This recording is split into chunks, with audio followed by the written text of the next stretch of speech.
ito, bahay ko. Bahay ko po to. Matagal na ako nakatira dito.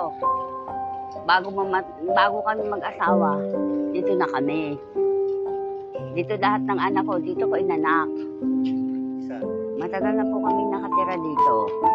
Mula po nung mamatay ang asawa ko, dito na ako iniwan ng asawa ko. Nag-iisa na lang po ako sa buhay. Ako na lang po mag-isa nakatira dito. Wala po akong kasama kahit sino. Yung anak ko, yun, nalunod. Hindi ko alam na nalunod yan, nandito ako.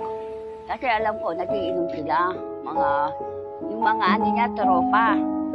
Tapos, nung umaga na, sabi may nakuha daw pong nalunod. Hindi ko naman alam na anak ko yun. Tapos kuya, ang atawag, ganyan lang, ganyan. Ang laki-laking tao. Inilibing ng alas 9 ng gabi. Inilibing gabi. Tanggap ko na po siya na nawala sa akin.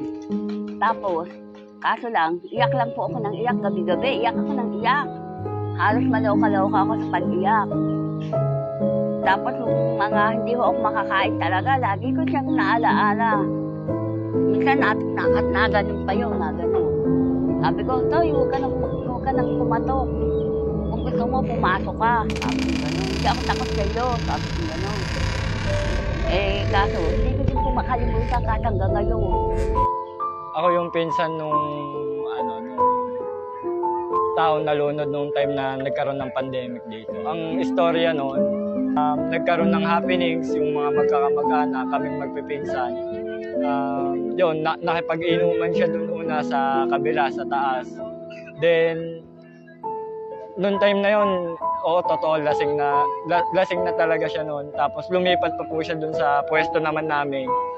Yun, parang nanlambing siya sa amin lahat ng kamag-anak niya, pinuntahan niya din. Niyapos kami isa-isa. Tapos, yun, dumating nga yung point na umalis, nagpaalam na uuwi. Tapos dito siya nagsabing dadaan sa river control. Ngayon, hinabol siya nung isang pinsan ko, kaso hindi na siya inabutan. So ang alam namin, nakauwi na ng maayos.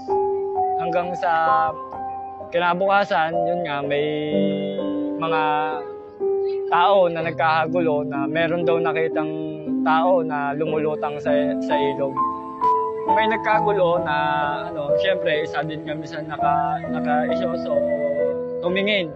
Pero wala pa sa isip namin pare-pareho na siya na yung pala yung tao. So,